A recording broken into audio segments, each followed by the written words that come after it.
okay, now I see what everyone's talking about. I was like finally getting that like runner's high feeling after a workout. I was getting those endorphins, whereas before it was almost like a punishment for myself, and I was forcing myself of like, I have to do this.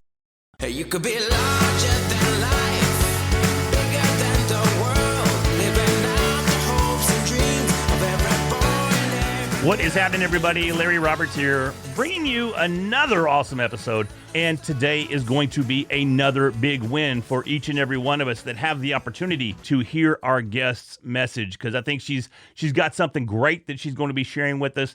And I'm very thankful that she's taken the time out of her schedule to join me in order to do just that. So, Emily Coffman is here. Emily, thank you for joining me. Thanks for having me, Larry. Right on, man. This is cool. So I'm really excited because I love the name, for starters, Girls Gone Healthy. And, I like what you have behind the name and what you're doing there. So you're kind of detaching the concept of health fitting one particular body type or one particular way of looking at someone that is quote unquote healthy. How did you head that direction, and what's the goal overall? Yeah, so I was always an athlete growing up. I was a Division I athlete in college, and people just assume athletes must be healthy, right? I'm taking care of my body, I'm working out, I'm active, and so I always had this strange idea too that I was healthy. And then I got above my weight that I needed to be for my position, and I was just trying to lose weight. I couldn't do it. And I was getting so frustrated. I was like, I thought I was healthy and I can't lose weight. And so I retired from athletics, and, I didn't want to go to the gym anymore. I didn't want to do all these things because I was like, oh, I can't lose weight. So why would I eat a salad? Why would I go work out? Like, I had so much definition placed on the scale, placed on my weight. And I was like, there must be better ways to do this. That is entirely too funny because you talk about a salad. My wife's been sending me salads. I guess it's a subtle hint. She's been sending salads for lunch, right? And I'm not eating them. I'm just not doing it. Because, I'm kind of a big guy. I'm about 6'3" and a little over the 300-pound range there. So I'm Texas-sized. But, man, it's the same gig. I'm like, I'm going to eat the salad for what, dog? I'm going to be hungry. My stomach's going to be growling. Everybody around me going, what is wrong with him? Get some food in him. So I can't make myself do it. But I know I'm not healthy, and I'm not trying to sell a 300-pounder is healthy, but we meet in the middle somewhere there. So let me dig into your story a little bit more, in that you put on you. This is so hard to say with a female, with a lady. You put on more weight than what was required. Are you calling me fat? No, see, no, you look great. You look great.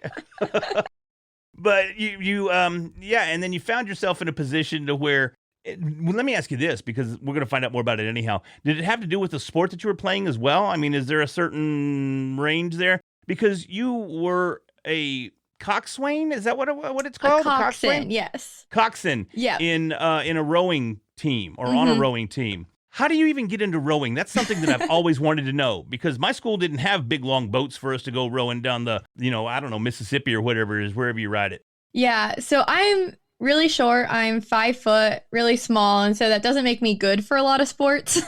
And so I finally found rowing. It wasn't through my high school. It was through like this club team. And I was like, I would be so good at that one position, because the coxswain is supposed to be small. And so I found it just because I thought I might be good at it, and I wanted to be in sports, and it was a good fit.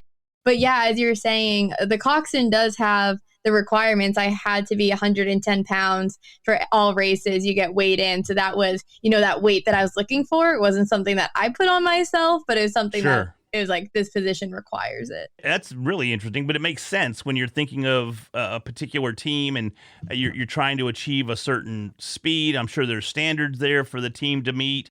I know nothing about rowing as a sport. I've just seen it on movies and, like Good Will Hunting. I was like, oh, that looks kind of cool. Or, what was that other one that he did? I don't remember. But anyways, all those Ivy League schools always do rowing in the movies. So where did you live to get involved in rowing?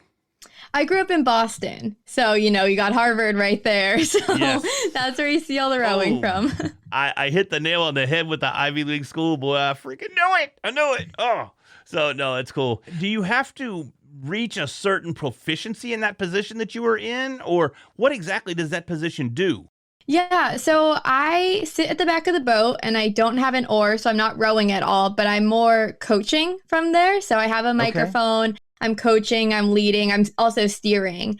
And so that's what makes it hard with the position too, is you can get good at it by, knowing the sport, knowing your teammates, but the only physical measurement is your weight. You don't have a certain speed that you go, you don't have a mile time, none of that. That was the only requirement. Wow, that's kind of cool, but I can see too where it must take some skill because I know there's some people out there right now going, "Look, she sits at the back of the boat and she does a little rudder." Okay, that's I don't know what to tell you, but I've seen races, maybe like on fail videos, races of rowers and they wreck into each other. And their parents are going crazy. Get out of the way, or whatever. So, what exactly do you need to really hone in on to be great at your position? Yeah, well, you're the leader of the boat and you have to be the best communicator because you're the only one speaking for the 9 girls that are in the boat. So I think that, once you can communicate well, all the other skills you build with it. But yeah, if you mess it up, those are expensive boats too. So there's 9 total, or do you have 8 that you're telling what to do? There's 8 girls in front of me and then I'm the ninth. And do you get like a whip or something if they? Because I mean, like in the old movies, it's like row and row, and if you don't do it right, they smack you or something. I mean, I've Oh, seen I those movies wish. too. No whip. Well, that's too bad because I was like, I might have found a new sport. I don't know. Might need to lose some weight, but found something new. Well, that's really kind of cool though, and it's just something that not a lot of people get exposure to is the concept of rowing. It's always fun to talk to somebody that's done something that I really can't relate to in any way because it allows me to expand my horizons a little bit and learn more about these sports that I see, but, again, haven't had an opportunity to partake in. So, do you still row today? No, not at all. It's a hard sport to do just for fun. I'd have to get together 9 different people. And so, yeah, the last time I was in college was the last time I competed. Yeah, I didn't know if there were clubs, where y'all get together and somebody brings the boat and somebody brings an oar or something and off y'all go. I don't know. I don't know how it works. So, I mean, I played basketball with just my homies every once in a while on the weekends and we just throw it all together. I didn't know if y'all would do the same thing with the rowing there. Yeah, I need to start it. Yeah, there you go. See, boom, right there. You got something to do now. But you have plenty to do because you're out here and your message is trying to help individuals realize that they don't have to fit a certain mold. They don't have to achieve a certain look in order to be healthy. Now, you were saying that you thought you were healthy. Were you or weren't you? And how did that realization help develop your message today? Yeah, so while I was in college and competing, I was definitely not healthy. I thought that because I was putting so much energy into my body and into trying to lose weight that, oh, I'm caring about my health. I must be healthy, but I just wasn't. I was going about it in all the wrong ways. I was doing way too much cardio. I was restricting myself with what I was eating. And then also in turn, because I was so down on myself for my physical health, it also really affected my mental health. So there was just no way that I was healthy in college. Yeah, it took me till after of, okay, if I can't define it based on the scale and I can't define it based on all these things, then I went through that period of like, okay, how can I start defining it? Because that's something that we just never get taught. So how did you go about doing that? I mean, because I know there was a time I used to be a big karate guy. Still got the black belt back there hanging up right behind me because I can't let it go. It don't fit, but I can't let it go. I know at that time, even when I was super, super active in karate, there was a time when that's all I did. I had a karate school. I taught cardio karate at 3 gyms a day on top of teaching all the karate classes in the evenings. And so all I did was exercise, exercise, exercise. And I was same height, about 6'3", but I was a $155 soaking wet. And of course, I couldn't put on weight to save my life. I hired a trainer. I did all kinds of stuff, but really, it was just a situation where it just wasn't going to work for me. So did you finally, with your realization that you're not as healthy as you thought you were you able to achieve your health-related goals after the fact? So once I was no longer the position, I was like, that's it. I call it quits. Like being healthy is too hard. So I moved back home to Boston and I didn't join a gym. I didn't do anything. And that next year, like I could tell that I was just off. I no longer had that drive. I no longer was feeling good, really just lacking energy. So I started going to group fitness classes. And that's what like sparked me again because I felt like I had that team. I had a group of people that I was working out with. And by doing the things that I enjoyed in health and fitness, that's where I was like, okay, now I see what everyone's talking about. I was like finally getting that like runner's high feeling after a workout. I was getting those endorphins, whereas before it was almost like a punishment for myself. And I was forcing myself of like, I have to do this. And then when I chose, okay, I'm going to do only the things that I enjoy, that's when I started to realize, okay, this can be fun. This is achievable. Yeah, it's hard, I think, to embrace the suck or embrace the grind that is working out. And that phrase or both those phrases essentially came from wrestling, where you embrace that grind every day where you're fighting and you're struggling and you're wrestling. And I've been listening to some motivational speakers saying that comfort is really a detriment to your health, that you need to be uncomfortable. You need to put yourself through the paces. Is that what really kind of kept you out of it until you found this group? And what did the group do for you? Did they give you the motivation? Did they inspire you? Did they do all of that? Did you work together on your diet together or? Yeah, so I like what you mentioned where like you have to be uncomfortable and you're pushing yourself outside your comfort zone because I mistook that to forcing myself to do these things I didn't want to do. Like I will never be a runner. So that doesn't mean I have to go out and run. And so I think that for me, I was like, oh, if I'm going to be, keeping up with these motivational people, because I love those things too, I was like just forcing myself to do all this that I didn't want to. Whereas with the group fitness, I found the classes that I enjoyed, things like cycling, things like yoga. I was like, wait, no, I like this. And the part that's pushing myself to be uncomfortable is, yeah, maybe I don't want to go every morning at 6 a.m., but I do it because I know I will enjoy it and I enjoy the feeling after. So I think that it just changed my mindset on, okay, I will always have to be forcing myself. Whereas, no, find the things that you enjoy and then just start to incorporate that more. Yeah, I mean, there's still an opportunity for you to not be overly motivated, even if it's something that you love. But I think that's where it comes in, and you have to have the self-discipline to move forward. And I know even back in the day when it was life, working out was life, I would still dread certain times that I got to go to the gym. I don't want to go to the gym. I just want to sit here and watch Sex and the City or something with my girl. You know what I mean? Because that was a popular show back then, and I did watch it. I'm guilty. I'm sorry. It was just one of those things. But then I would leave. I would get to the gym, and the tunes would get cranked up or whatever it is that we're doing. We'd get started. And boom, you were in the zone. It was fun. You were having a blast, and it works itself out through the physical exertion. How do you think this plays against what we see online as far as the perceptions of a certain body type or perceptions of a certain look? You're not healthy unless your legs are ripped and you got an 8-pack, and if you're a dude, you got pecs the size of Arnold Schwarzenegger. I mean, look, guys, you're probably not gonna get those pecs, okay? I mean, it's just a fact. Sorry, keep listening, but you're not doing that. So it's just one of those things. So how do you draw that line? How do you make that distinction between the two? Yeah, so for a long time, I did rely on what I saw online. I was comparing myself to that. And then also when I wanted to lose weight, where's the first place you go? I went to Google. I was like, how to lose weight. And then you have all these diets pop up. You have all these people trying to sell you these supplements, all these things. And so I think that it's really hard, if you're just going with what you see online, which is why another huge part of going to this group fitness is like, no, my instructors there don't look like that. The people next to me in class don't look like that.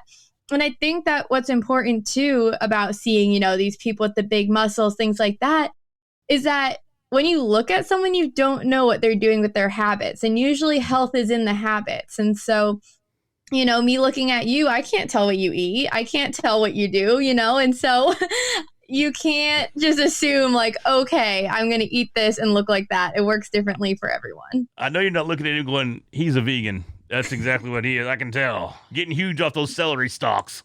So, yeah. So, how much of a negative impact do you think this has on some of the folks that get sucked into these perceptions, this Instagram reality of, or alternate reality of health? Yeah, I mean, that's what motivated me to start my Girls Gone Healthy because I was like, there needs to be another place where, especially like young girls, like college girls can go because that's the ones who, are on Instagram and comparing themselves. And so I think that if the only thing you're seeing is girls with six packs and people, with their celery juice, and then you put that as the picture of health, it's like, no, there's so many ways to do it. There's so many easy ways to do it. So I'm trying to just kind of normalize that conversation too of it doesn't have to be difficult, right? Like you won't always be motivated and it is self-growth, but it doesn't have to be hard and difficult. So with your Girls Gone Healthy, is it primarily exercise focused or is there dietary focus to it as well? How does the Girls Gone Healthy, what is your recipe for girls going healthy? Yeah, so there's four big pillars that I kind of focus on. So exercise, movement that we talked about. Then there is balanced nutrition. So it's not a certain meal plan, a certain diet, but just that all foods can fit. It's all about a balance. But then the other two are the two most important. So the first one is mindset, because that's kind of, how I talked you through my journey. If I had this mindset of going for a weight and then, that did have to transform. And then the last one is habits, because people get so in their head of, okay, I'm going to have this for lunch and then I'll do the perfect workout. And should I lift weights or do cardio? And it's like, well, none of it matters if you're only going to do it once. Or like if you're just going to do it for a month and fall off the wagon, like it's all about these habits. And so I think that both your mindset and habits should come before you try any specific nutrition or exercise plan. And do you have any sort of exercises or techniques that people can use to establish their mindset? What do you recommend if my mindset's all jacked and I'm throwing back Twinkies all the time, which I don't do, believe it or not. What would you tell me to go, Larry, man, get your mindset right. You got to get your mindset right. You got to focus. What would you do in that scenario? How would you tell me to put this Dr. Pepper down and do some exercises? Well, the first one, and I think you hear it a lot across any different platform, but it's just knowing your why behind something, because not everyone wants to get healthier all the time. Sometimes it's like, I'm just good with where I'm at, which is fine. But if you are trying to get healthier, are you doing it for weight loss? Because that can be fine, but you should also have other reasons of, you want to feel better. You want to feel more energy, more positivity, like have the energy in your life. And so there's so many other reasons. And so when you can go back to that, because change is so hard. Like we know that change is so hard, yet we think that our body is just going to like change really quickly. And we think that we're going to see results right away. And it's like, no, that's going to be the last thing to change. Well, see, and that's one of the biggest problems that I see with where we're at these days as far as online personas go. We're programmed to want that instant gratification. We're programmed to go, okay, if I do this, then I should look like that in 3 weeks. And that's not how it works. And even if you take the shortcuts, because some people have been kind to me, kind of rude, said maybe you should do the bypass thing, get your stomach stapled or whatever, put the sleeve on there. And that would probably work. And I probably would drop a significant amount of weight in a very short amount of time. But at the same time, what's the price for that? Now, I didn't do it properly. I didn't lose weight properly. Now, I probably, in my opinion, I look a little bit worse because now my face is melting off because it's got all this loose skin everywhere. And it's just not something that ever looks good in my personal opinion. If it works for you, that's great. But again, it's not the right way to do it. And I think taking those shortcuts all have their own price to pay. It's just, are you willing to pay that? Or are you willing to buckle down, hit the gym or hit the pickleball court or whatever you want to play? It doesn't matter. If you want to go row, get you a boat, get your little John boat, go row around the pond or something. Whatever it is that you want to do, you need to have that self-discipline and get that mindset going in that direction in order to see any long-term results. I love what you mentioned too with the instant gratification, because instant gratification, it's possible, not in terms of looks, which is what people think, but in terms of energy. So a 15-minute walk just during your lunch break, during any break, that can give you enough endorphins that you'll actually notice a difference, just getting out there, getting blood moving. And so if you want instant gratifications, it'll give it to you, but just in a feeling, in how much energy you have, not in the results that you might want on the scale. So that's another, shift of mindset of, okay, we can focus on those results, but they're just going to be different.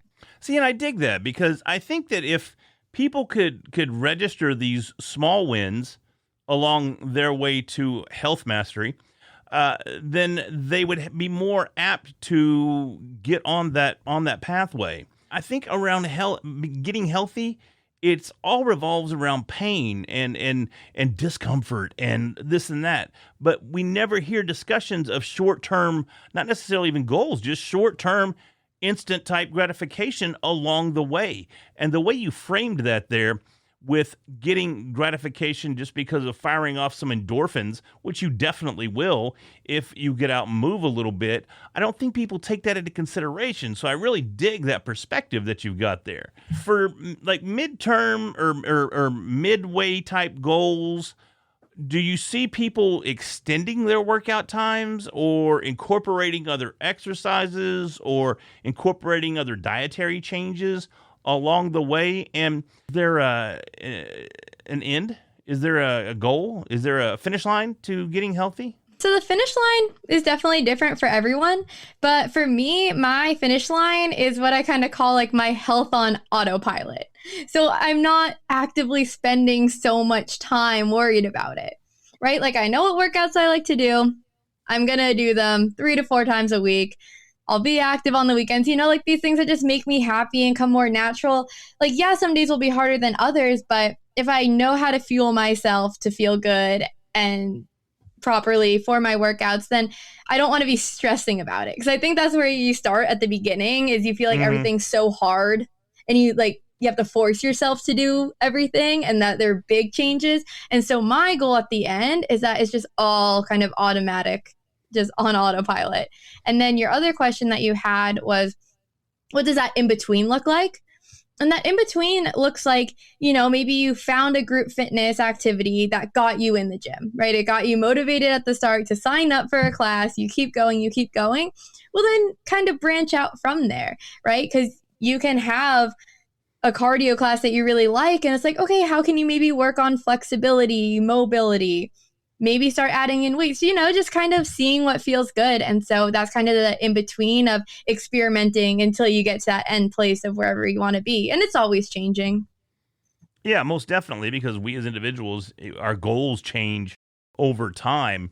Speaking of over time, I assume things must be different based on certain demographics or age ranges, and even from male to female. Do you address changes with like generational type changes? I mean, I'm 48, so me getting out there and doing CrossFit, it ain't gonna happen. I'm not gonna be out there on the barbell trying to deadlift and overhead press 135 pounds. I'm just not doing it. It's just not gonna happen. It's funny though, man. I got a buddy of mine that I went to school with, and he is right now probably at the CrossFit gym, and I've watched him over the last probably year and a half, maybe 2 years, doing handstands and all these wild CrossFit exercises, but the dude is crushing it. He's dropped a ton of weight. He's having a blast. And I look at him and I go, dude, there ain't no way I'm getting up on my hands. It ain't never going to happen. And he's doing the box jumps and all that kind of stuff, that they do. So if it works for you, my point in saying all that is that it works for you. You don't have to be 28 or 38 or 18 in order to find some of these exercise routines that work for you. Or even, do you have a philosophy on working out? Like, do you recommend one type? Like, for instance, you've mentioned cycling a couple of times and yoga. CrossFit's kind of culty. Hopefully you don't CrossFit. No, I don't. You got these groups of certain types of athletes that, they're very passionate about what they do, and CrossFit's definitely one of those. Do you have anything that you recommend for somebody just getting started? No, not one specific thing that I recommend, but I think that a huge thing to notice with exercise too is you don't have to go to a gym and be there for 45 minutes for it to be a workout. Like how I mentioned earlier, a 15-minute walk. Okay, like what if you walk after lunch, walk after dinner? That counts as movement. You're being active. So those are the little things that can count as exercise too. So no one needs to feel bad for not going to a CrossFit gym. or not going to cycling or doing You should any of feel those. bad if you go to a CrossFit gym. That's when you should feel bad. No, I'm just kidding.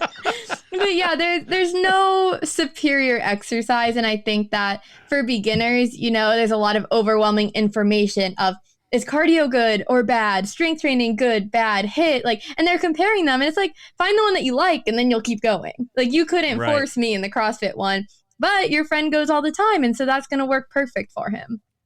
Yeah, it has. So again, I compliment him on what he's doing. Michael Beck, man, props to you, brother, if you happen to be listening to this, which you should be. We're supposed to be school friends for a long time.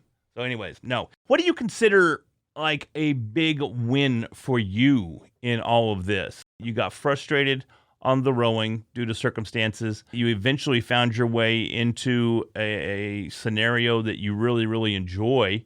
And obviously you enjoy it enough to make it a career. So what, through all of those circumstances and challenges, frustration, all of that combined, what do you consider your big win there?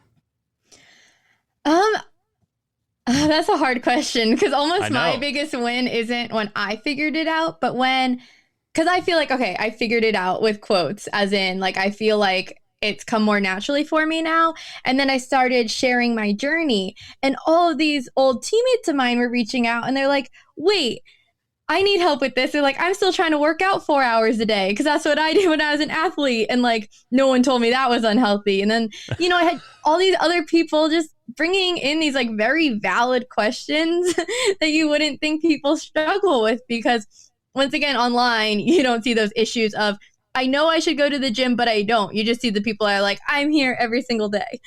So I think that for me, my biggest win was realizing that the baby steps that I was doing is something that's so relatable.